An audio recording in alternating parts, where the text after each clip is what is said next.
Sukdulan man ang kahirapan sa buhay na ito, lahat naman ay may katapusan. Hindi tayo palaging malungkot at may dalang pag-asa ang kinabukasan. Ikaw, kabarangay, naniniwala ka ba na matatapos din ang mga paghihirap sa ating buhay? Dear Papa Dudut, sukdulan daw ang mabuhay sa mundong ibabaw. Sukdulan ng hirap, lungkot at ligalig. Lalo na sa mga sawing palad na hindi naman ginusto ang sitwasyong kinasasadlakan nila. Ngunit walang magawa upang makaahon dito. Yan ang eksaktong karanasan na pinagdaanan ko at gusto kong ibahagi sa sulat kong ito sa inyong programa na Barangay Love Stories. Pero bago ang lahat ay gusto ko munang magpakilala sa inyo. Ako nga pala si Gemma, 42 years old at taga Mexico, Pampanga. Meron na akong asawa at may anak na kami. Bukod sa pagiging housewife, ang pakikinig sa mga drama sa radyo ang pinagkakaabalahan ko. Nalilibang kasi ako at nakaka-relate sa mga kwento ng buhay at karanasan ng mga kabarangay natin. Ako man ay may sariling istorya na nais kong ibahagi sa inyo na magsisimula ng 19 anyos pa lamang ako, Papa Dudut.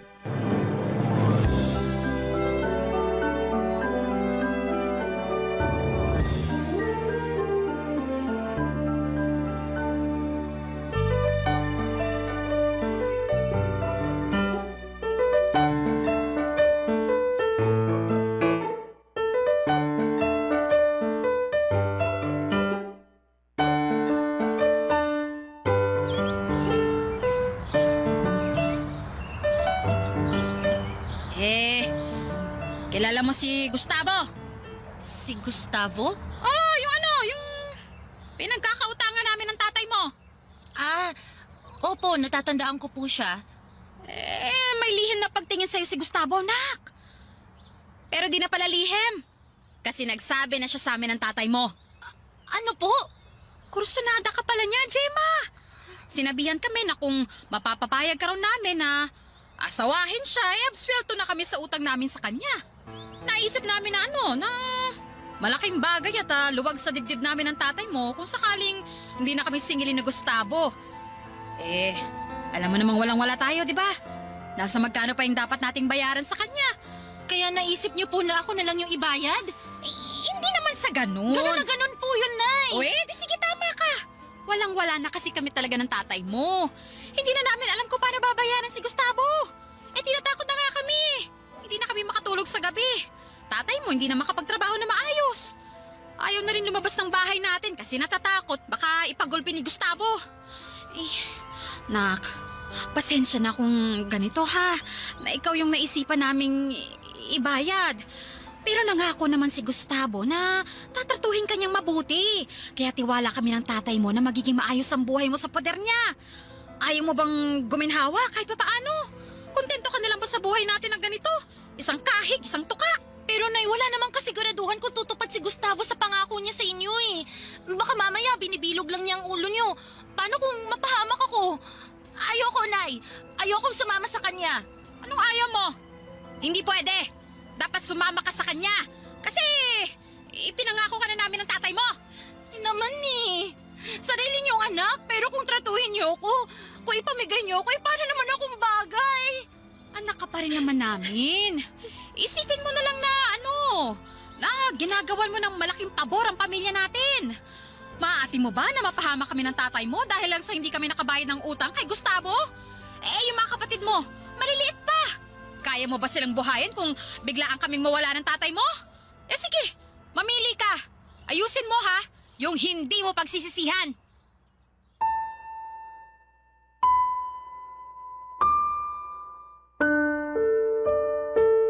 Papadudot negosyante at nagpapautang si Gustavo sa lugar namin at may malaking utang sa kanya ang mga magulang ko. Kaya nga noong ipambayad nila ako kay Gustavo ay wala na akong nagawa pa. Naging sunod-sunuran ako noon sa nanay ko at maging kay Gustavo noong kuhanin na niya ako. Bale, dinalaan niya ako sa kanyang bahay at sinabi sa akin na simula sa araw na yon ay asawa na niya ako. Mabilis na lumipas ang 1 taon at masasabi ko na hindi naging mabuti ang trato sa akin ni Gustavo. Naging malupit siyang asawa sa akin at napakadominante. Siloso, arogante at bayolente siyang tao. Lahat ng iyon ay tiniis ko dahil hindi ko siya kayang iwanan. Pakiramdam ko kasi noon ay wala na akong uuwian sa bahay namin tapos ay baka balikan niya ang mga magulang ko kapag tumakas ako. Ayoko namang mapahamak ang pamilya ko kaya kahit na nagawa nila akong ipagkanulo ay pinoprotektahan ko pa rin sila. At sa abot ng makakaya ko ay tinitiis ko ang sitwasyon na kinasasadlakan ko ng mga panahong yon, Papa Dudut.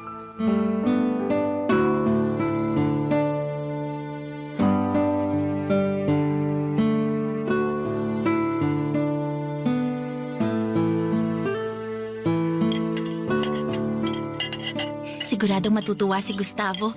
Niluto ko yung paborito niyang... Gemma! Gemma! Gemma! Saan ka? Lintik ka! Gustavo? Andito lang ako. Bakit ka sumisigaw? Akala mo matatakasan mo ako, no? Ha? Ano bang pinagsasasabi mo? Hindi naman ako tatakas! Hindi talaga dahil malilintikan ka sa akin. Ano bang... Bakit na ba ako sinasaktan? Bitiwan mo nga ako! Bibitiwan kita pag gusto kitang bitiwan! Bakit na ako sinasaktan? Ano ba ginawa ko sa'yo? Wala pa, pero wag mo nang subukan. Dahil hindi kita sasantuhin. Hindi naman yata makatwiran na nasaktan mo ako. Na magalit ka sa akin at pagbantayan mo ako. Wala naman akong ginagawang masama. Teka, lasing ka ba? Lasing ka na naman eh. Oh, ano naman? Wala ka nang pakialam dun. Ha? Aray ko, nasasaktan ako, Gustavo! Bitiwan mo ako, pakiusap. Bitiwan mo na ako. Oh, sige. Sige, bibitiwan kita pero diyan ka lang sa harap ko, ha? O, ayan! Saan naman ako pupunta? Sige nga! Ewan ko! Basta merong bumubulong sa tenga ko na na baka iwanan mo ako. Na baka sumama ka doon kay Gregor, yung magtutubig. At saan naman ang galing yan? Ewan ko. Basta ko na lang naisip kasi kasi nakita ko kayong magkausap nung nakaraan. Gustavo, saglit lang naman yun eh. Tsaka tungkol lang yun sa pinadeliver kong tubig dito sa bahay natin. Wala naman... Bakit mo ako sinumpal? Kasi nangangatuwiran ka pa. Nagsasabi lang naman ako ng totoo ha. Wala kaming ginagawang masama ni Gregor. Nag-usap lang kami. Sandali lang yun. Pwes wag mo nang kakausapin yung taong yun. Ha? Wala naman kaming ginagawang masama ni Gregor. Huwag mo na siyang ipagtanggol, Gemma! Hindi ko siya pinagtatanggol. Ay, talaga naman. Sumasagot ka pang lintik ka, ha? Ano na naman gagawin mo sa akin, ha? Ano, sasaktan mo na naman ako? Eh, ikaw naman kasi. Kasalanan mo kung bakit ka nasasaktan. Masyado ka kasing malapit sa mga kalalakihan. Hindi lang doon kay Gregor, marami pa sila. Nakikita ko. Akala mo, hindi ano? Gustavo, wala naman akong ginagawang masama. Masyado ka lang talagang malisyoso. Basta intindihin mo kung bakit ako nagkakaganito. Takot lang ako, Gemma. Takot lang ako na baka... Ano? Na baka ano? Na baka iwanan mo ako. Na baka ipagpalit mo ako sa mas bata. Sa kaedad mo. Gustavo, hindi yun mangyayari kahit... Siguraduhin mo lang dahil sa oras na traidorin mo ako, Gemma. Sa oras na iwanan mo ako, may kalalagyan niyang pamilya mo sa akin.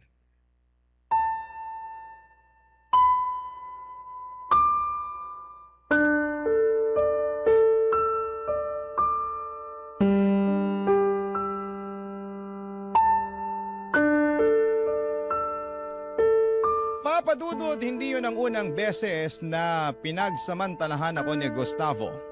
Kahit na mag-asawa na kami. Maraming beses na. Tulad ng dati ay wala akong magawa kapag nangyayari yon. Dala na rin siguro ng matinding takot kaya umiiyak na lamang ako at hinahayaan siya sa kademonyuhan niya. Masakit, mahirap, nakakadiri at sa pakiramdam ko ay parang aping-api ako. Ngunit tiniis ko ang mga yon, alang-alang sa mga taong gusto kong protektahan. Sa tuwing may nangyayari sa amin ni Gustavo ay nabubuntis niya ako pero dahil sa pamimisikal niya sa akin, nakukunan po ako. Ilang beses nang nalagay sa bingit ng kamatayan ng buhay ko at minsan ko nang hiniling na sana'y mamatay na lamang ako para tuluyan ang makatakas sa malupit at mapang-abusong kamay ng aking asawa. Pero ewan, paulit-ulit pa rin akong nakakaligtas at nabubuhay. At sa tuwing nangyayari yon, mas tumitindi lamang ang aking pagtitiis. Papa Dudut. Barangay Love Stories. Barangay Love Stories. Papa Dudut, sa loob ng 10 taon ay naging alipin ako ni Gustavo. Kahit na asawa niya ako at mayroong kaming anak ay hindi niya ako itinuring na kapantay niya. Kundi pamimisikal at masasakit na salita ang inaabot ko sa kanya, Papa Dudut. Pero dahil nga sa anak namin ay lalo akong naging mapagtiis.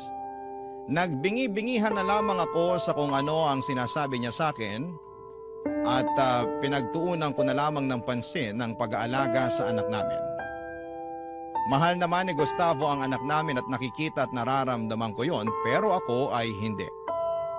Kaya naman hindi ko rin siya minahal at hanggang sa pagtulog ko ay kinasusuklaman ko siya.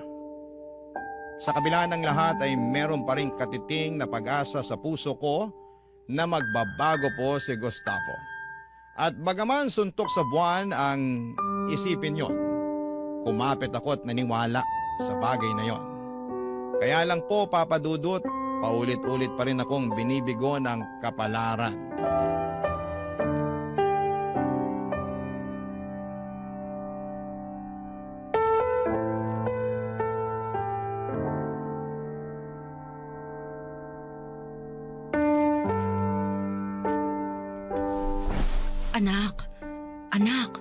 Anak, gumising ka. Diyos ko, kanina ka patulog at ang init ng katawan mo. Naku, ang taas ng lagnat mo, nak. Anak ng lintik, bakit ang kalat dito sa bahay, Gemma? Gustavo, parang awa mo na. Dalhin natin sa ospital yung anak mo. O bakit? Nabano ang anak ko? May sakit siya eh. Mainit yung buong katawan niya. Nanginginig siya tapos masama yung... Ay, nilalagnat.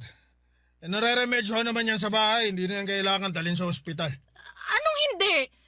Sabi ko nanginginig na nga yung anak mo dun sa higaan, no? Eh, paano hindi manginginig? Nakatutok sa kanya yung electric fan. Anong nakatutok yung pinagsasasabi mo dyan? Wala kaya kaming magamit na electric fan dahil sinira mo nung nakaraang nagwala ka. Tsaka, ayaw mo ba talaga maniwala na nanginginig na yung anak mo? O sige, halika, silipin mo doon sa kwarto.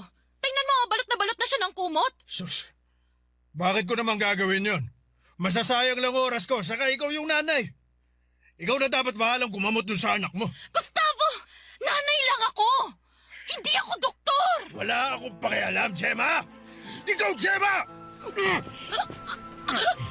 Saka bakit mo ako sinisigawan? Ha? Gustavo, bitiwan mo. Ha? Hindi ako makahinga. Ano ba, Gustavo? Eh? O, ayan! Madali naman ako kausap eh. Ikaw, Gemma, sa susunod ayos-ayusin mo yung pagsagot mo sa akin, ha? Baka nakakalimutan mo kung sino ang hari sa pamamahay na to. Ako yun, ha? Pinapaalala ko lang sa'yo. Hindi ko naman nakakalimutan yun eh. Tsaka ang sinasabi ko lang rito, na kanina mo pa hindi pinapakinggan, ay yung tungkol nga sa anak natin. Wala nga yan! Anong wala yan? Wala yan! Nag-iinarte lang yung anak mo. Hindi na yan kailangan dalhin sa ospital. Dito mo na lang sa bahay natin gamutin. Tingnan mo, bukas makalawa, magaling na yan. Hindi mo na kailangan gumastos ng malaking pera. Masyado kayong maksaya. Akala ninyo pinupulot ko lang talaga ang pera no? Gustavo, ano bang pinagsasasabi mo? Wala akong pakialam, pagod ako. Puyat, inaantok, gutom. Gusto kong kumain. May niluto ka na ba? Ha? Wala na naman ano? Paano ako makakapagluto? Inaalagaan ko nga yung anak nating may sakit. Baka nakakalimutan mo na dapat mo rin akong alagaan. Mag-iba katarungan ka naman, Gustavo. Huwag mong ibalik sa akin yung pagkukulang mo. Kahit kailan talaga ginigigil mo ako Napakawalang kwenta mong babae. Shh! Buti ba sa labas na lang ako kakain? Aalis ka? Bingi ka ba? Hindi, pero bigyan mo naman ako ng pera. At bakit ko naman gagawin yon? Kasi nga dadalhin ko yung anak nating may sakit sa ospital. Wala kang dadalhin sa ospital. Gastos sila ngayon. Nagkakaintindihan ba tayo? Ikaw na ang bahala kung paano mo gagamutin yung anak mo yan. Papadudo, tuluyan ngang lumala ang sakit ng anak namin ni Gustavo at huli na nang madala ko ito sa ospital. Nangutang na lamang ako sa kapitbahay ng pampamasahe dahil hindi talaga ako binigyan ng pera ng asawa ko. Kaso'y namatay din ang anak namin makaraan ang 5 oras. Pulmonya ang sakit niya at hindi na yon naagapan pa. Oo, mahal ni Gustavo ang anak namin ngunit mas mahal niya ang pera niya. Sa katunayan ay nagalit pa siya sa akin dahil napagastos pa siya sa pamburol at pampalibing sa anak namin.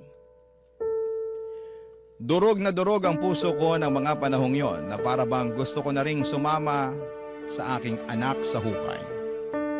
Gusto ko nang mamatay.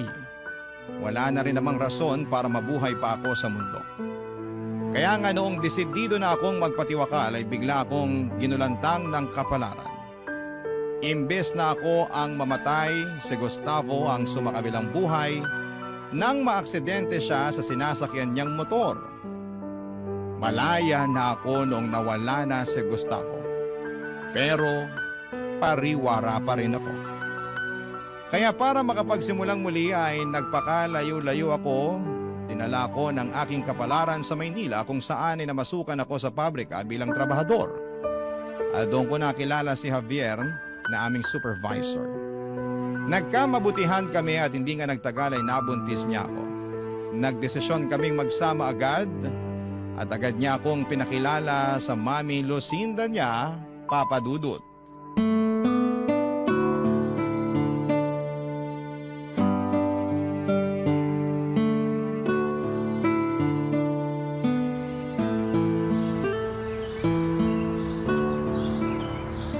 Ilang taon ka na pala?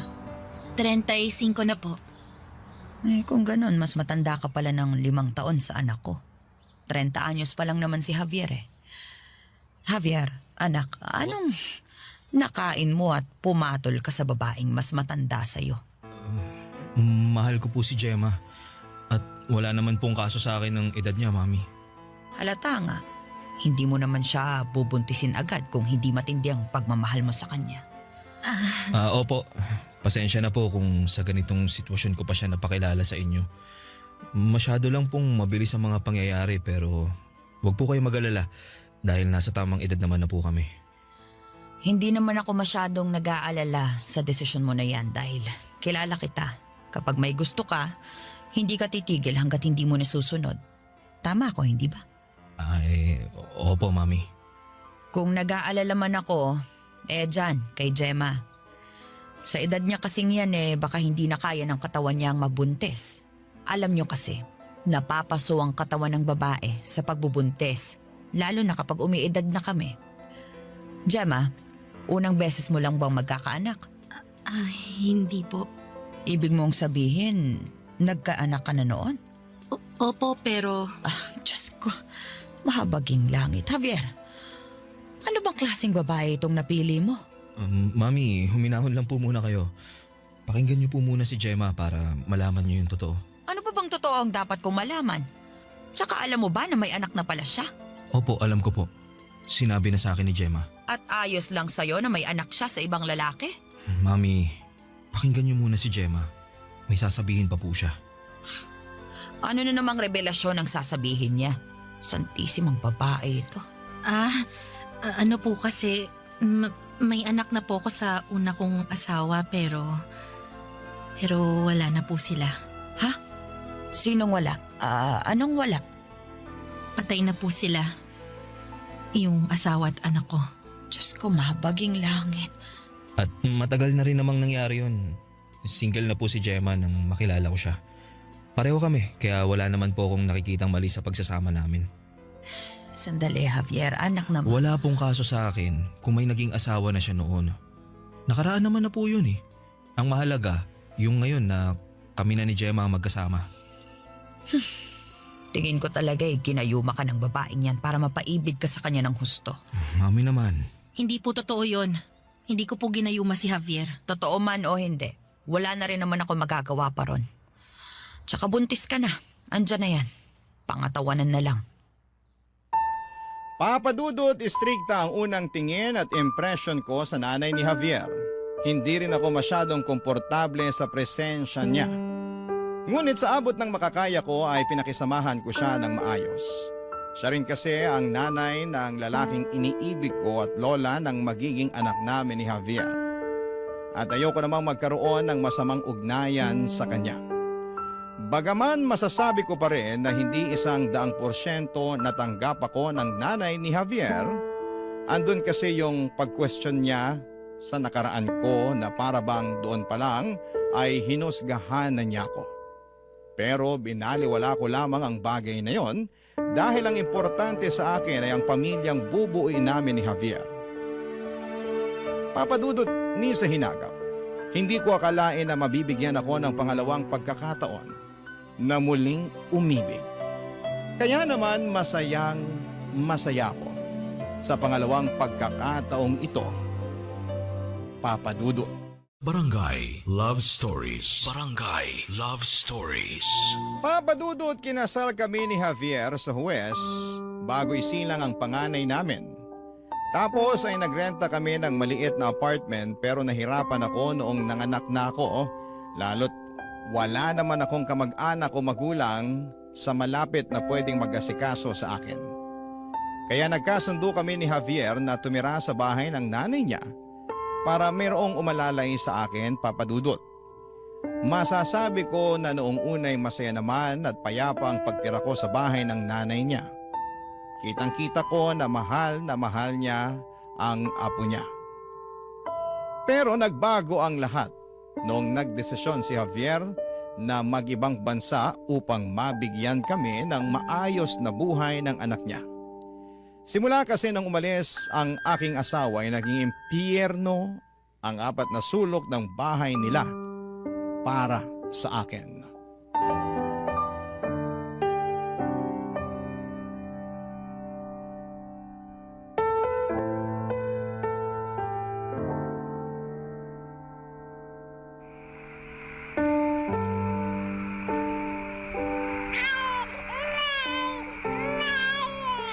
Tahan na, anak. Andito na si Mama. Huwag ka nang umiyak. Hoy, Gemma. Hindi pa ba titigil ka iiyak yung apo ko? Baka kabagi na yan. Sige ka. Ito na nga po, May. Pinapatahan ko na. Abay, dapat lang at kanina pa yan umiiyak. Opo, pasensya na po. Aanhin ko yung pasensya mo naistorbo ng tulog ko sa kabilang kwarto. Hanggang dun dinig na dinig yung atungal ng anak mo. Para ka namang walang alam. Hindi mo naman unang beses magkaanak pero kung umasta ka, daig mo pa ang baguhan. Pasensya na po kayo, ha. Patatahanin ko na po tong anak ko. Anak, tahan na, sige na. Tingin mo ba nakakaintindihan? Gamit-gamitin mo nga yung utak mo. Tignan mo kung gutom, padedehin mo. O kung puno na ang diaper. Hanapin mo kung may masakit sa kanya o baka naiinitan siya. Baka isa sa mga yon ang dahilan kung bakit iyak ng iyak ang apo ko. Opo, Ma.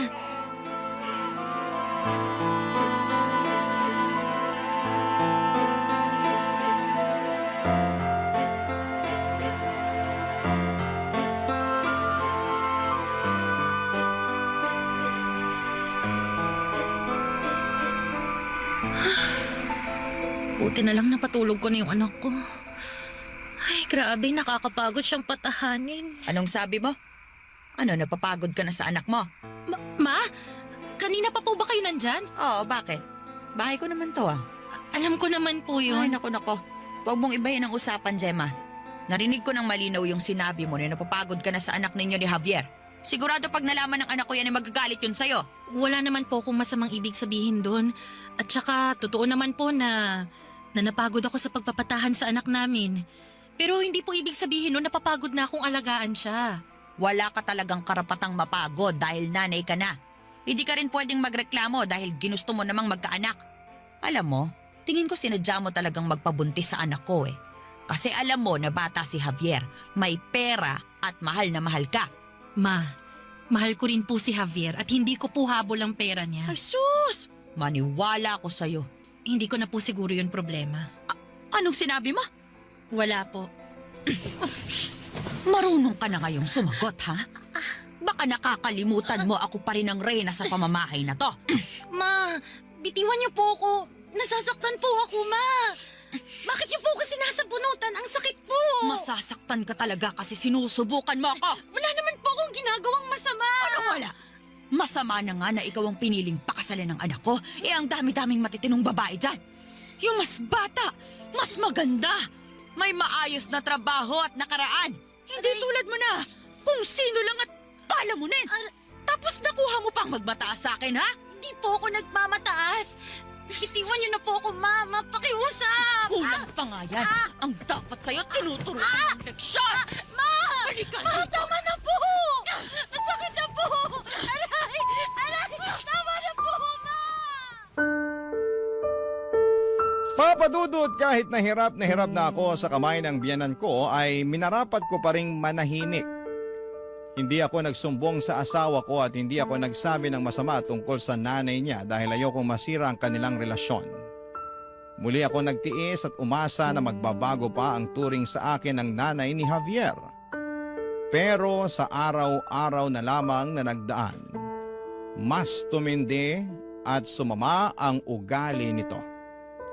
Gusto ko na lang talagang mawala ng mga panahong yon. Mabuti na lang at nandyan pa ang anak namin ni Javier na siyang rason para manatiling matino at magpatuloy sa buhay. Pinangatawanan ko ang pagiging matiising babae, pero paulit-ulit kong tinatanong sa Diyos kung ano ang kasalanan ko para maging sukdula naman ang pagpaparusa sa akin sa pamamagitan ng ibang tao.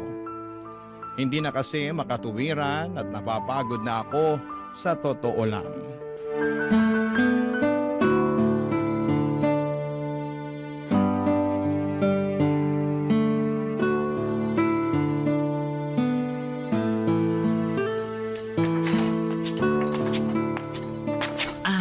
Ma, kain na po kayo. Ano ba yung niluto mo? Sinigang na baboy po. Sinigang ba yan? Bakit ang labnaw?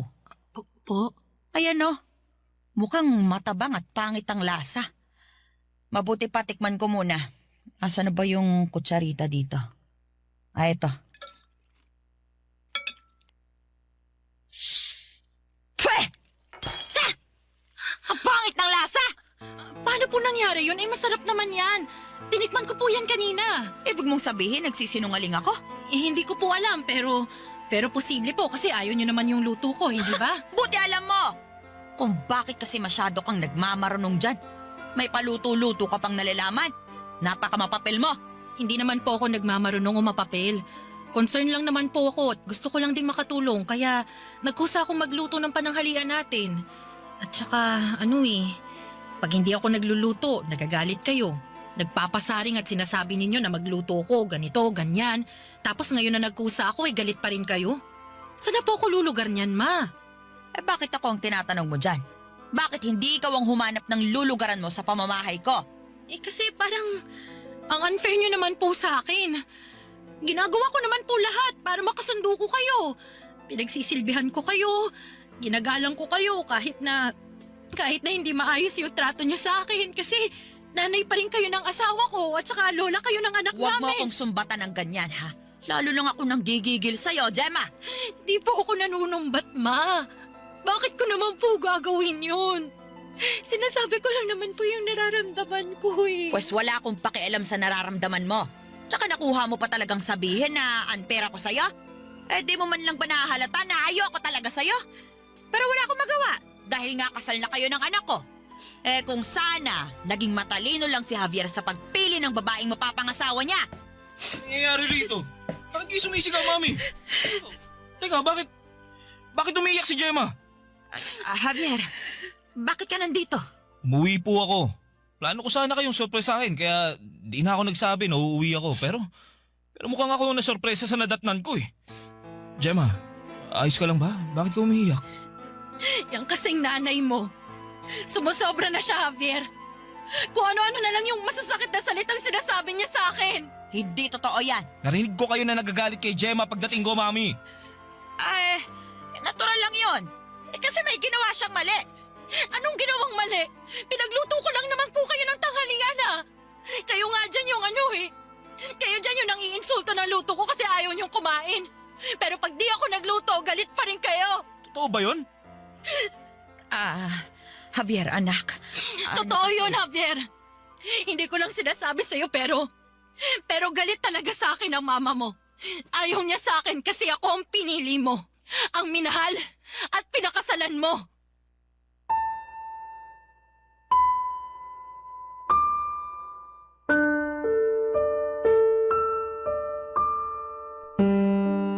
Papadudot dahil sa revelasyon kong yon ay nagalit ng gusto si Javier sa mami niya. Hindi yon ang salubong na inaasahan ko at gustong mangyari noong biglang umuwi ang asawa ko pero wala na akong pakialam.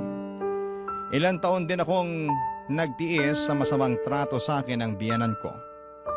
Maging ang mga masasakit na salita na binato niya sa akin kahit na wala naman akong ginagawang masama sa kanya. Napuno lang ako, Papadudot, napagod at para bang gusto ko na lamang kumawala sa kanya. At dahil nga sa mga nangyari ay ura-urada kaming umalis sa bahay ng biyanan ko. Naghanap kami ni Javier ng marerentahang apartment kahit na pansamantala, Papadudot.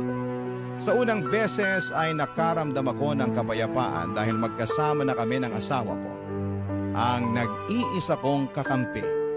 Nag-usap kami ng masinsina ni Javier tungkol sa mga nangyari. Humingi siya ng tawad sa akin dahil kinailangan kong indahin ang lahat, mapanatili lamang ang mabuting relasyon nila ng nanay niya. Pinatawad ko naman si Javier dahil wala naman siyang kasalanan. Sa kasalukuyan, Papadudot, ay hindi na bumalik sa abroad ang asawa ko at naisipan na lang niyang magnegosyo. Lumipat na rin po kami sa Pampanga na tinitirhan namin sa kasalukuyan. Masasabi ko na bagaman masalimuot ang pinagdaanan ko sa nakaraan, meron pa rin namang kapayapaan. Buti na lamang at hindi ako sumuko ng mga panahong yon. Kahit pa sukdulan ang mga nangyaring hindi mabuti sa buhay ko. Maraming salamat po, Papadudot, sakaling mapili po ninyong i-ere ang sulat ko at malaking bagay po sa akin. Hanggang dito na lamang po ang aking kwento. Ang inyong kapuso at kabarangay forever, Gemma. Anong say mo sa Barangay Love Stories na ito? Pagkwentuhan natin sa comment section yan. Barangay Love Stories.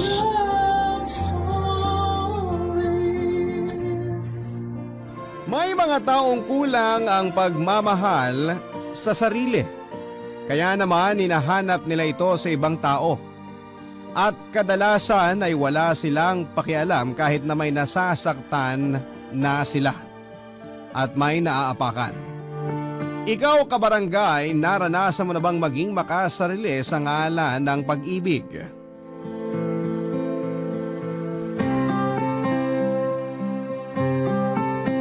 Dear Papadudot, uunahan ko na po kayo. Alam ko na marami sa ating mga kabarangay ang magtataas ng kilay at magpapakuyom ng kamao sa kwentong nais kong ibahagi sa inyong programa.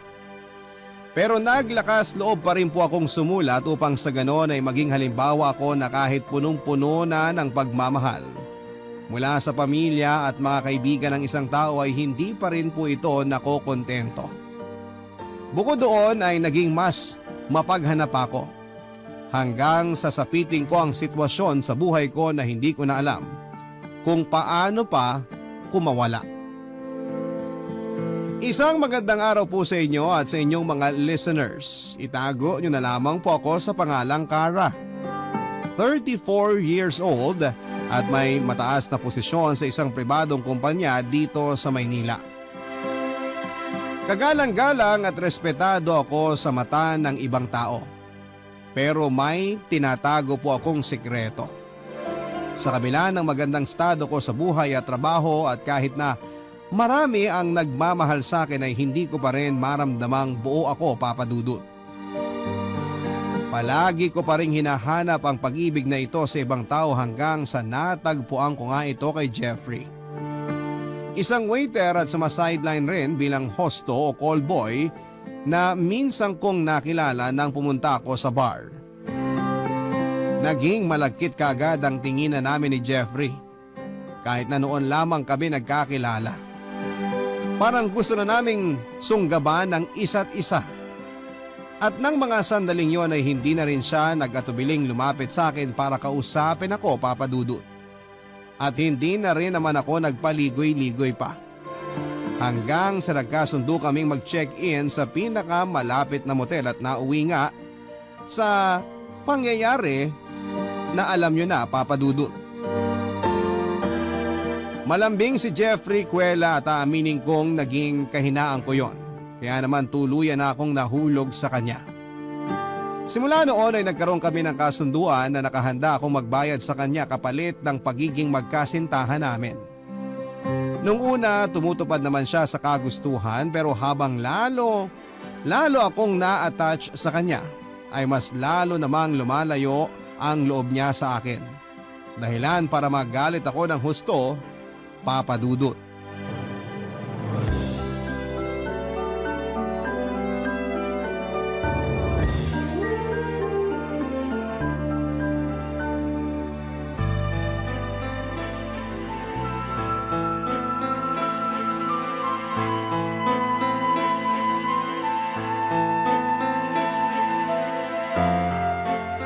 Jeffrey, pwede ba tayong mag-usap?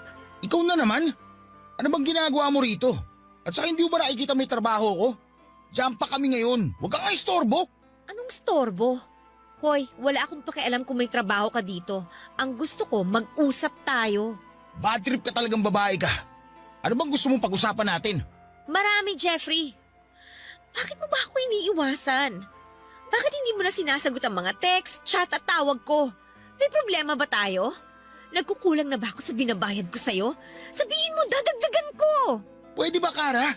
Wala na akong pakialam kung laki mo ang binabayad mo sa akin. Dahil ang gusto ko lang, lumayo na sa'yo. Naaalibadbara na ako sa pagmumukha mo. Ayoko nang umaali-aligid ka at lumalapit sa akin. Tarantado ka pala eh! Ay! Ano ba? Itigil mo yun, gago ka! May kasunduan tayo, nakalimutan mo na ba? Wala na akong pakialam sa sinasabi mong kasunduan. Wala naman tayong pinirmahang kontrata, kasulatan o dokumento na nagpapatunay sa kasunduan sinasabi mo. Ang ibig sabihin, pwede mapawalang bisa yon kung kailan ko gustuhin. At ngayon na yon. Kaya please lang, lumayas ka sa harap ko. Hindi mo ako pwedeng itapon na lang basta-basta dahil malaki na ang puhunan ko sa'yo, hayop ka! Aba, kita mo tong baliw na to. Anong puhunan yung sinasabi mo? Yun bang mga material na bagay na iniregalo mo sa akin na tinutukoy mo? Hoy, para sabihin ko sa'yo, usa mo yung binigay sa akin, di ba?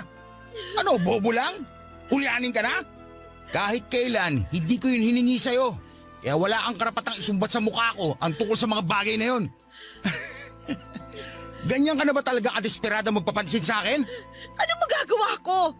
Yun ang naisip kong parang para kausapin mo ako. Jeffrey, kung hindi naman problema ang pera, bakit parang nagbago ng pakikitungo mo sa akin? Nasaan na yung dating Jeffrey na malambing? Pwede ba? Huwag mo nga akong dramahan. Nakakasuya ang pagmumukha mo. Para sabihin ko sa'yo, hindi talaga ako malambing. Ikaw lang naman ang gusto maglambing ako sa'yo, buwisit ka. Sige na, marami pa akong gagawin. Huwag mo akong talikuran, hindi pa tayo tapos mag-usap. Wala na tayong dapat pag-usapan pa. Hindi mo ba naiintindihan? Akala ko pa naman matalino ka, pero utak tingga ka rin pala. Ayoko na sa pera mo dahil ayoko na sa'yo.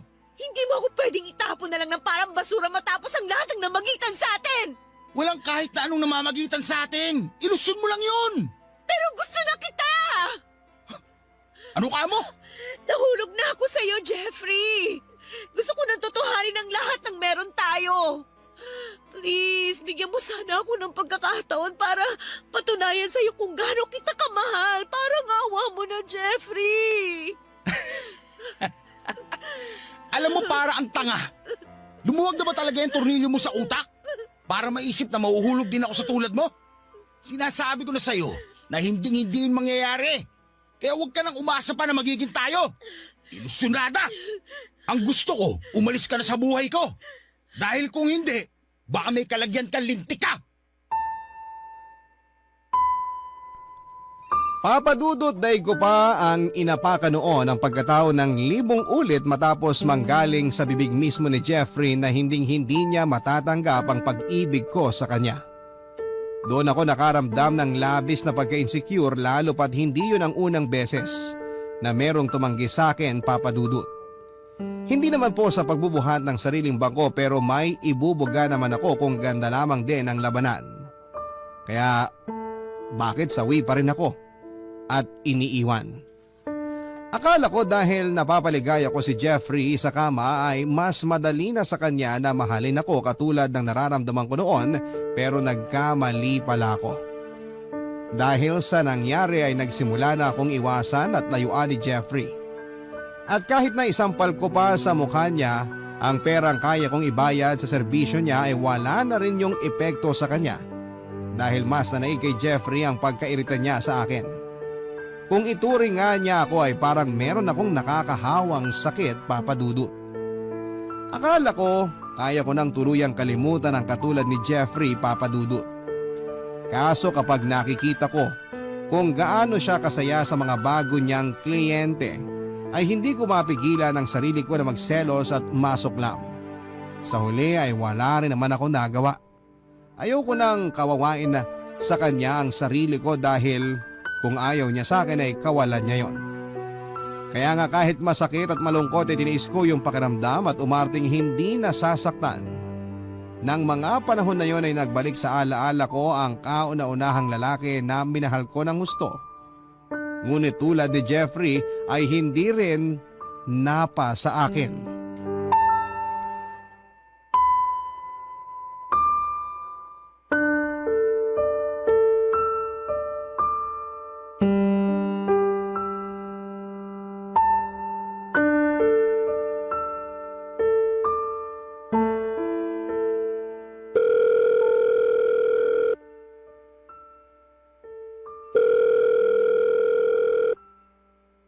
Hello?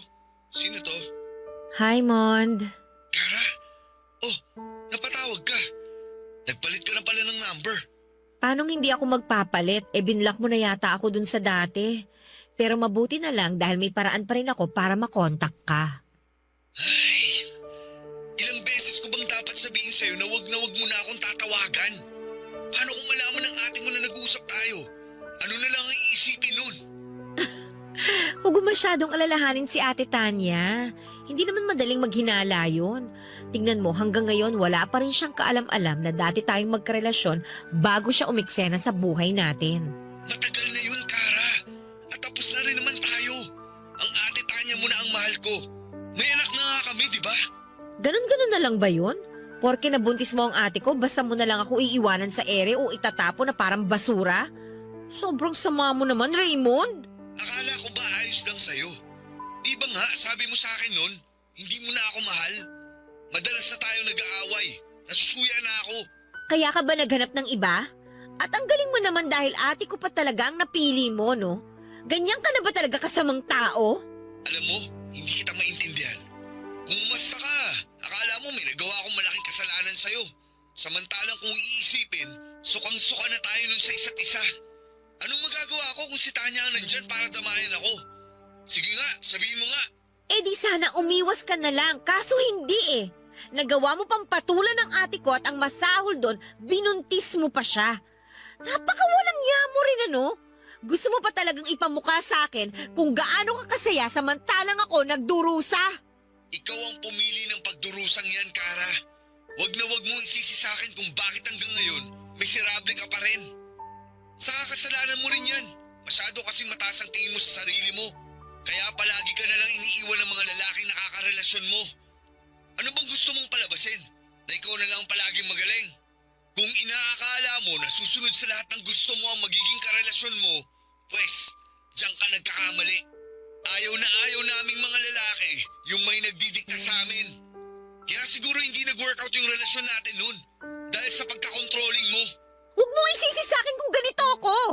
Ano magagawa ko kung ganyan lang kayo? Sa lagay, gusto mong igaya ko sa inyo ang sarili ko? Samantalang alam na alam mo naman na hindi ako ipinanganak sa mundong to para tratuhing pangalawa lang sa lahat ng bagay, lalong-lalo na sa relasyon. Hindi ako katulad ng ate ko, Raymond. Hindi ako sunod-sunuran sa lahat ng gusto mo. Tandaan mo yan. At tandaan mo rin na ayoko sa mga babaeng katulad mo. Kaya bago pa magkandaletse-letse ang lahat, ibababa ko na tong phone. Malapit nang matapos maligo ang ate mo. Mamaya mahuli pa ako nung kausap ka. Baka kung ano pang isipin nun. Napakasama mo talaga. Wala kang konsensya. Tigilan mo na kasi ako. Ewan ko ba naman sa'yo, ba't ka pa rin habol ng habol sa akin? Kung hindi ka pinanganak para maging mahina, bakit hinahayaan mo ang sarili mo na maging miserable? Mag-isip-isip ka nga. Matalino ka naman. Pero bakit parang hindi mo ginagamit ang utak mo? Sige na. Napakawalang yamo, Raymond! Hayop ka!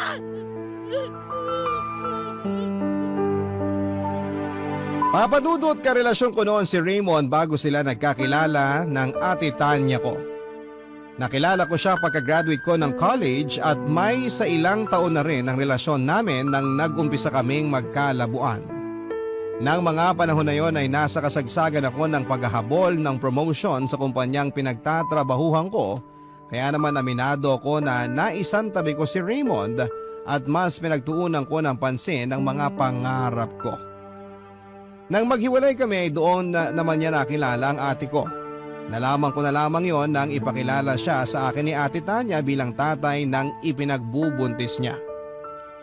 Nakakatawa na pareho nga kami noong nagkagulatan ni Raymond pagkakita namin sa isa't isa. Siyempre hindi ko naman kasi sa kanya noon kinikwento ang tungkol sa pamilya ko. Ang alam lang ni Raymond ay may kapatid ako. Pero never naman niya itong nakita kahit na sa picture man lang. Kaya nga nang mabuntis niya si ate Tanya ay doon ako nakaramdam ng hustong selos at galit sa kanilang dalawa, Papa Dudut. Ang mga kwento ng pag-ibig, kwento ng buhay at kwento ng pag-asa. Nasa Spotify na, Barangay Love Stories. Pakinggan kahit kailan, kahit saan. Barangay Love Stories sa Spotify. Kinig na, kabarangay! Papa Dudut, pinangatawanan na lang po namin ni Raymond na hindi kami naging magkarelasyon at hinayaan ko siyang gampanan ang papel niya bilang asawa ni ate at ama sa anak nila.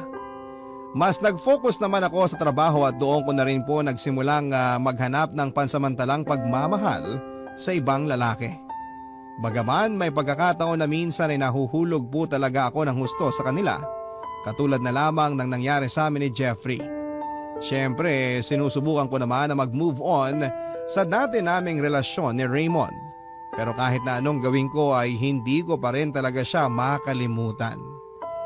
Tinatagang ko na lamang talaga ang loob ko na ipakitang masaya ako sa harap ng kapatid ko para sa pamilyang bubuin niya kasama ang lalaking mahal ko, pero deep inside, durog na talaga ako, Papa Dudut. Akala ko kasi wala na akong pagmamahal noon kay Raymond. Kaya naman binitawang ko na siya. Pero masakit palang makita na sinalo siya ng ibang tao at si ate Tanya pa talaga. Lumaki po kaming close ng ate ko bagaman hindi kami tunay na magkapatid. Oo, Papa Dudut. Ampon lamang po ako. At nalaman ko lamang yun noong nasa high school na ako. Kaya kahit pinalaki kaming dalawa sa pagmamahal ng mga magulang namin ay hindi ko pa rin napigilang magtanim ng sama ng loob at inggit kay ate Tanya Dahil kahit na sinasabi ng mga magulang namin na pantay ang pagtingin nila sa amin bilang mga anak nila, alam ko at nararamdaman ko na mas mahal pa rin nila si ate. Kaya nga nang makagraduate ako sa college ay umalis na ako sa amin at namuhay na mag-isa. Pero paminsan-minsan ay dinadalaw ko pa rin si ate at ang pamangking ko sa bahay nila.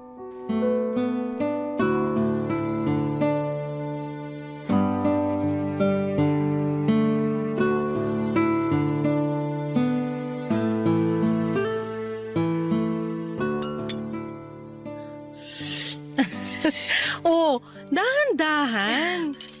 Grabe ate. Namiss ko talaga tong bulalo mo. Walang katulad to, promise. Tignan mo to ng bola pa. Balita ko mas masarap ang mga pagkain doon sa Maynila. Iba pa rin yung luto mo, the best. Woo! Pero seryoso ha, namiss ko talaga ang mga lutong bahay mo ate. Tingnan mo, ganado-ganado talaga akong kumain. Tsaka na muna ako magda-diet, susulitin ko muna tong bakasyon ko rito. Anong diet? Hindi ka naman mataba para mag-diet ah. Si ate talaga, hindi lang naman para sa mga matataba ang pagda-diet. Siyempre, nagkakaedad na tayo. Dapat mas maging maingat na tayo sa mga kinakain natin. Alam ko naman yon, kaso sa itsura mo, mukhang hindi ka naman nakakakain ng maayos. Tsaka tingnan mo, ang itim na ng eye bags mo. Pambihira, natutulog ka pa ba ng maayos? Oo naman. Stress lang siguro ako sa work kasi alam mo na, ang daming ginagawa. Minsan nga hindi na rin ako nakakakain sa tamang oras kasi uunahin ko pa ba yun? Ay nako, mali pa rin yon. Paano na lang kung bigla kang mahimatay habang nagmi-meeting kayo dahil nalipasan ka ng gutom? Paano kung magkasakit ka o magkaroon ng ulcer? Sino na lang ang iintindi sa'yo doon nandito ako sa Bulacan? Ate naman, 29 years old na ako, kaya ko ng sarili ko, no? Sus, palagi naman ganyan ang sinasabi mo. Pero sigurado ka ba talaga na tungkol lang sa trabaho ang dahilan kaya ka nai-stress? Baka naman may hindi ka sinasabi kay ate. Uy, ano ba yon? Ay, ate Tanya naman eh. Ay sus, tigil-tigilan mo ako sa kakaganyan mo ha? Kilalang kilala kita. Ako na ang nag-alaga sa'yo simula nung bata ka pa kaya alam na alam ko kung may hindi ka sinasabi sa akin. Hindi naman kita pipiliting magsabi kasi alam ko personal mo pa ring buhay yan.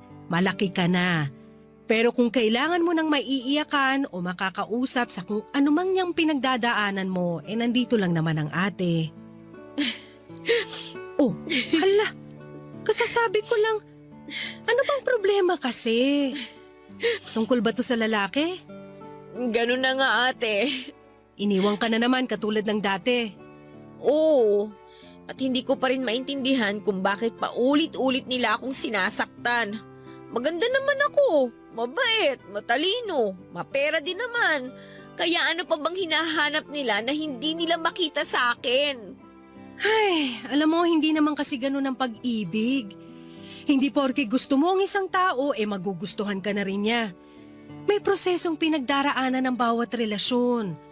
At kung sa huli hindi pa rin kayo pareho ng nararamdaman, hindi mo pwedeng ipilit na maging kayo.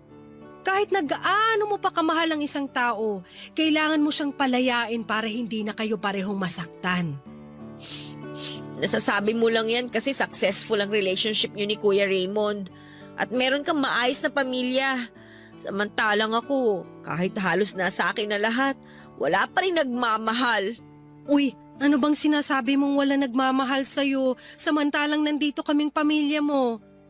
Kara, mahal ka namin. Tsaka yung sa amin ng Kuya Raymond mo, hindi rin naman perpekto yun. Marami rin pinagdadaanan ng relasyon namin. May mga pagkakataon na nag-aaway rin kami pero sinisiguro namin nagkakabati rin kami kaagad. Kahit na, naiinggit pa rin ako sa inyo ni Kuya Raymond kasi masaya na kayo sa buhay ninyo. Alam mo, hindi ka dapat mainggit sa amin dahil darating din yung lalaking magmamahal sa'yo ng totoo. Yun bang hindi ka naiiwan, sasaktan o pagmumukhaing tanga? Aray naman, sakit naman nun. Makatanga ka naman ate, grabe. On point ba? Sorry na. Pero seryoso, huwag ka lang mawalan ng pag-asa. Sa ngayon, enjoyin mo na muna yung pagiging single mo katulad ng pag-e-enjoy mo sa mga putahing luto ko. Mabuti pa nga. Palagi sa akin sinasabi ng ate ko na masaya siya dahil naging kapatid niya ako. Na maswerte raw siya dahil hindi siya naging mag-isa habang lumalaki. Noong una akala ko ay totoo ang mga sinasabi niya hanggang sa isang beses ay narinig ko ang pag-uusap nila ng mga kaibigan niya sa phone tungkol sa akin at kung paano siya naiinis sa mga magulang namin dahil inampon pa nila ako. Na kung paano siya naiirita sa tuwing nagkukunwari siyang mabait at mabuting kapatid sa harapan ko kahit na ang totoo ay ayaw naman talaga niya sa akin. Simula ng araw na yon ay kinamuhian ko na siya pero hindi ko yon pinapahalata lalo na kapag nasa harap kami ng mga magulang namin. Pinangangatawanan ko ang pagpapanggap na masaya pa rin ako sa pamilyang umampon sa akin hanggang sa nakagraduate na ako sa college. Simula noon ay pilit ko na silang kinalimutan. Tawagin niyo na po kung walang utang na loob pero mahirap sabihin na meron kang pamilya kung hindi naman pala totoo ang pagmamahal na ipinapakita nila sa iyo.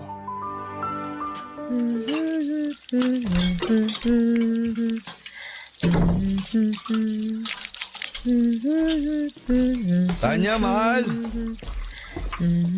Kara, anong ginagawa mo rito? Bakit? Nagulat ka ba? Hindi mo inaasahan ang pagbisita ko? Alam ba to ng ate mo? Siyempre. Sa katunayan, siya pa nga nag-imbita sa akin. Namimiss na raw kasi ako ng anak niyo, kaya ayun. Siya nga pala, nandito rin ako nung isang araw kaso ikaw naman yung wala. Sayang, hindi tayo nagkita. Halika nga rito. Huwag mo akong hawakan! Buwisit ka! Ikaw ang buwisit! Gusto mo ba talaga makita tayo ng ate mo na may ginagawang kung ano? Huwag kang nga parang tanga dyan. Wala si ate. May biniling rekado dun sa tindahan. Tsaka ano naman ang gagawin natin na kinatatakutan mong makita ng kapatid ko? Ay, buwisit ka talagang babae ka. Bitiwan mo ako! Aray, ano ba? Makatulak naman. Parang hindi ka nasarapan ah. Aminin mo, hindi mo na-miss ang halik ko? Ano bang pinagsasabi mo? Kunwari ka pa pero halata naman sa'yo na nasarapan ka. Sigurado ka bang nasasatisfy ka ng kapatid ko sa kama? O baka naman binibitin ka niya? Kilala ko yun eh. Mahina ang resistensya nun. Hindi nga nakakatakbo ng malayo yun tuwing may palaro sa school naming dati. Bakit mo ba ginagawa to? Bakit mo ba kami ginugulo? Hindi ka ba masaya para sa amin ng ate mo? At gusto mo pa talagang sirain ang pamilya namin? Ganyan ka na ba talaga kadesperada? Kilabutan ka nga. Ako? Kikilabutan? Hoy, sandali nga ah. Ako ba talagang dapat kilabutan dito?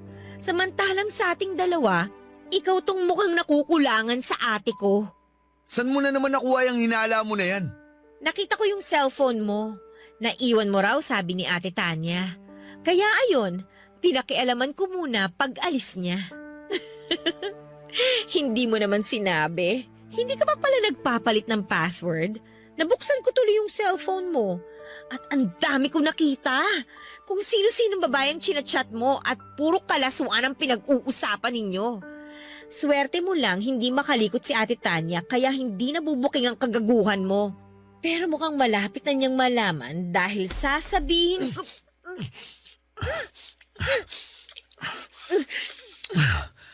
Wag mo akong susumbong sa ate mo na tumitingin sa iba ha. Dahil lagot talaga ako sa kanya. Sige, basta bahalikan mo lang ako.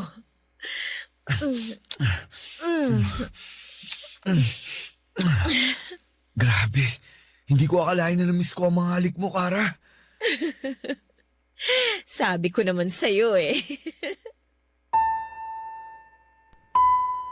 Nang mga panahon na yon ay tuluyan na nga akong naging makasarili at hinayaan ang pagnanasa ko para kay Raymond na magtagumpay kahit na nga asawa siya ng kapatid ko, Papa Dudut. Hindi ko na inisip kung kasalanan ba ang ginagawa namin dahil pareho naman po namin yung gusto. May sa ilang minuto rin noon ang nagdaan bago nakabalik sa bahay si Ate Tanya kaya nagkaroon pa kami ng pagkakataon ni Raymond na umarting walang nangyari. Simula noon hanggang sa bago ko umalis sa bahay nila ay naging malagkit na po ang tingin na namin sa isa't isa. Hindi nga nagtagal ay nagsimula na kaming magpalitan ng text messages.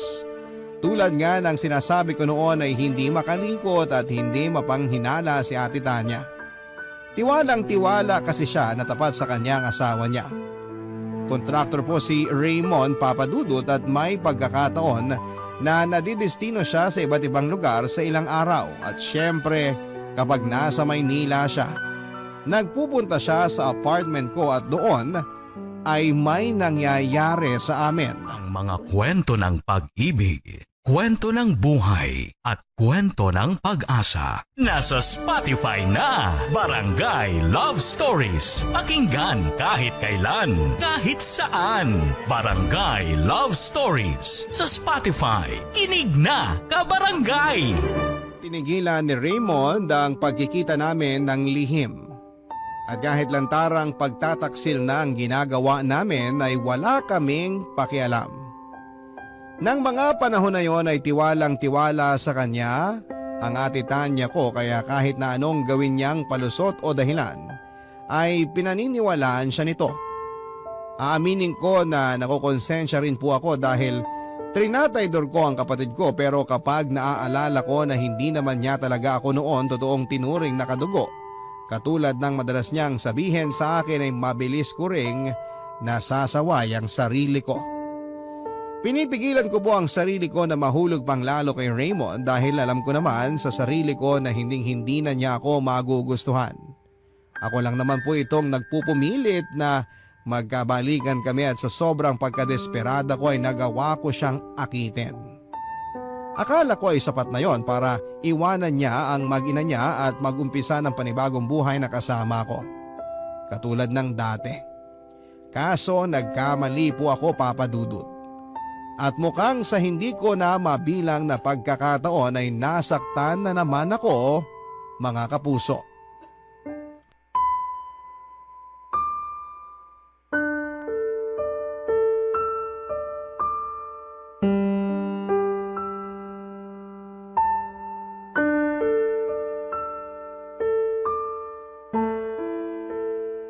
Sandali nga, Raymond. Saan ka pupunta? Hating gabi na. Tinawagan ako ni Tanya. Iyak siya ng iyak dahil sinugod daw sa ospital ang anak namin. Kailangan ko umuwi, Kara. Uuwi ka? Teka nga, gabi na. Wala ka na masasakyan. Wala akong pakialam. Kung kailangan ko mag-abang sa terminal, gagawin ko. Kailangan ako ng anak ko. Hindi mo ba naiintindihan yun? Naiintindihan ko. Kaso paano na lang ako kapag umalis ka? Magkikita pa ba tayo ulit? Yan pa talaga ang naisip mo samantalang nasa ospital ang anak ko, Kara? Nag-iisip ka ba talaga? Saka anong paano ka? Bakit? May tayo ba? Wala naman, di ba?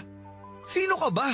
Pero may nangyayari sa atin Akala ko kasi. Akala mo lang yun. Bakit? Nag-assume ka ba talaga na magugustuhan ulit kita tulad nung dati? Sex lang ang habol ko sa'yo, Kara. Yun lang. Wala nang iba. Kaya pwede ba tigilan mo ako sa ganyan mo? Walang iya ka pala talaga eh! Aray ko, ano ba? Siraulo ka na talagang babae ka! Ikaw ang siraulo! Ang kapal naman ang mukha mo! Paano mo naatim na sabihin sa akin ang tungkol sa bagay na yan pagkatapos mo magpakasarap kasama ako? Tapos ano? Magkukunwari kang responsableng tatay dyan sa anak nyo ni ate? Kahit na hindi mo nga siya maalala nung may nangyayari sa atin! Napakagago mo! Lalaki ako! May pangangailangan! Nagkataon lang na sa'yo ako nasasarapan kaya binabalik-balikan kita. Pero kung papipiliin ako sa inyo ng anak ko, mas pipiliin ko ang anak namin ni Tanya. Saka sinabi ko naman na sa'yo noon na hindi na kita mahal. Ilang beses ko bang dapat ulitin sa'yo para maintindihan ang mapurol mong utak? Nakakabwisit kang babae ka. Napaka-ambisyosa mo na nga. Mapalakit ka pa! Ikaw ang buwisa dahil ginamit mo lang pala ako! Napakasama mong tao! Anong ginamit? Wala akong ginagamit, Kara. Dahil pareho nating ginusto na may mangyari sa atin. Tuwang-tuwa ka pa nga, ha? Buwisit ka talagang babae ka! Bakit mo ginawa yun? Napakakapal na mukha mo! Lumayas ka sa harapan ko! At huwag ka na magpapakita sa akin dahil sa gana sa buto yung galit ko sa'yo! Aalis talaga ako! Hindi mo kailangan ipagtabuyan, no? Iiwan talaga kitang baliw ka! Papadudot, alam ko na kagagawan ko rin kung bakit ako nasasaktan ng husto ng mga panahon na yon. Kung sana noong una pa lamang ay pinili ko ng wag makisangkot sa relasyon ni Raymond at ng ate ko. Hindi ko sana pagdadaanan pa yung matinding sakit na kulang na lamang ay pumatay sa akin. Nagalit po ako lalo na kay Raymond. At naisip ko na kung hindi rin siya magiging sa akin ay dapat ay hindi rin siya magkaroon ng maligayang araw kasama ang mag-ina niya. Aaminin ko na pumasok talaga sa isipan ko na sirain ang pamilya nila sa pamamagitan ng pagsusumbong sa ate ko ng mga nangyari sa amin ng asawa niya. Pero sa huli, hindi ko na lamang po tinuloy ang plano kong yon, Papa Dudut. Alam kong huli na ang lahat dahil may nangyari na sa amin ni Raymond, pero nang panahon na yon ay pumasok sa isipan ko ang anak nila, Papa Dudut. Bigla ko kasing nakita sa kanya ang sarili ko. At kung sakali na lumaki man siyang walang magulang dahil sa akin ay hindi ko mapapatawad ang sarili ko. Pero syempre, hindi lahat ng lihim ay maitatago habang buhay. Totoo po ang kasabihan na walang lihim na hindi mabubunyag. Yun po ang eksaktong nangyari matapos biglang kalikutin ni Ate Tanya ang phone ni Raymond at malaman niya ang affair namin ng asawa niya. At para po siyang bombang bigla na lamang sumabog matapos ko noong pumunta sa bahay nila para bisitahin ang pamangkin ko.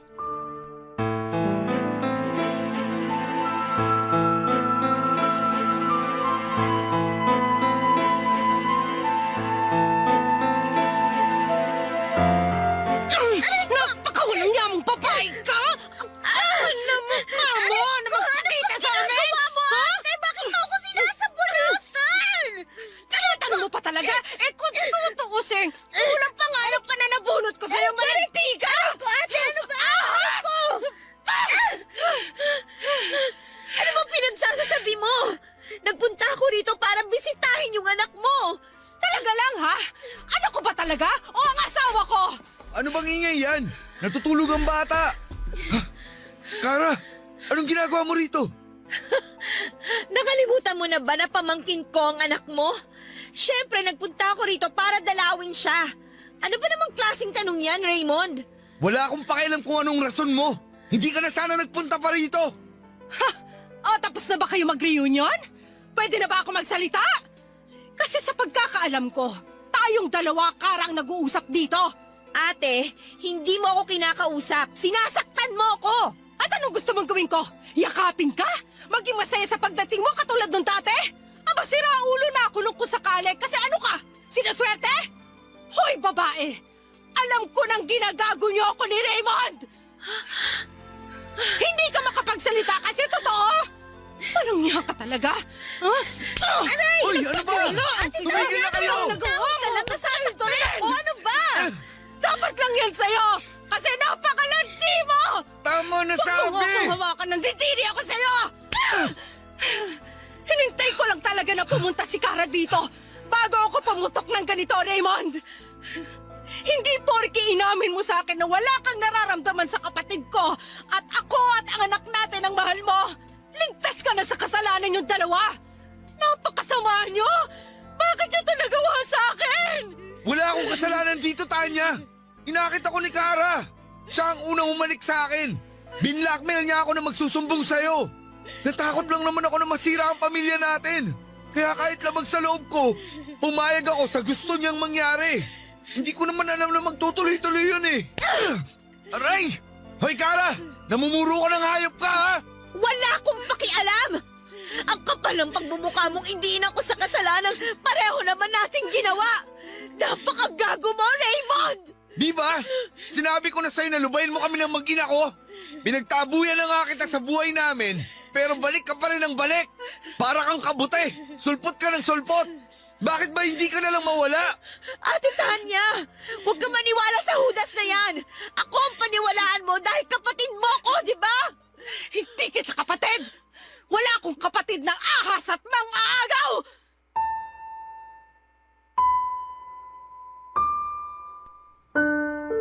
Papa Papadudot, pareho po kami ni Raymond na pinalayas ni Ate Tanya sa bahay niya. May punto na kulang na lamang ay pagsusuntukin ko na ang walang hiyang lalaking yon dahil sa kasinungalingan niya. Pero sa huli ay pinili ko na lamang po na umalis na lamang. Sobra-sobra po ang pagsisisi ko dahil hinayaan ko pang umabot sa puntong yon ang lahat. Lalo na kung sa una pa lamang ay iniwasan ko nang tumikim ng kasalanan. Papadudot at mga kabarangay, alam ko na marami sa atin na mga nakikinig ngayon na magsasabi na deserve ko ang nangyari sa akin ito. At oo, yun din po ang nasa isipan ko ng mga panahon na yon. Kaya nga labis-labis ang paghingi ko noon ng tawad sa kapatid ko kahit na puro mura at pangiinsulto lamang ang inabot ko sa kanya. Bukod doon ay lumuhod din ako at nagmakaawa sa mga magulang namin dahil nga sa mga nangyari. Sa kasalukuyan ay hindi pa rin po kami nag-uusap ni Ate Tanya, Papadudot. At ang huling natatandaan ko ay naghiwalay na rin sila ni Raymond. Kinakausap pa rin naman na po ako ng mga magulang namin at nagpapasalamat ako sa kanila ng husto dahil kahit na nakagawa po ako ng pagkakamali ay hindi nila ako kinamuhian. Pare-pareho na lamang po kaming umaasa na sana isang araw ay tuluyan na akong mapatawad ni Ate Tanya. Napakalaking aral po ang itinuro sa akin ng karanasan kong ito, Papadudot. Dahil doon ay nagkaroon po ako ng lakas ng loob upang magbago.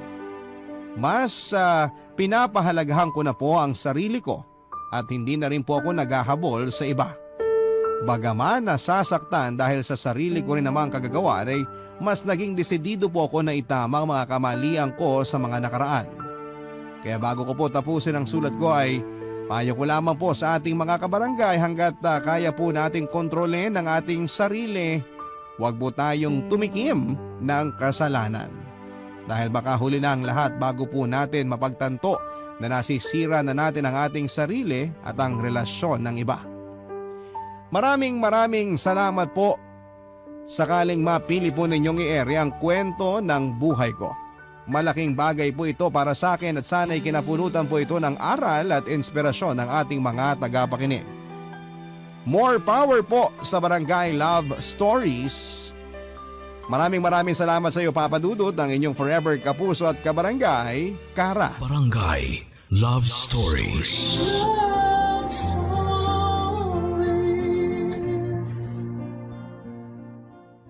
Barangay LS 97.1. 97.1. Number 1. Forever.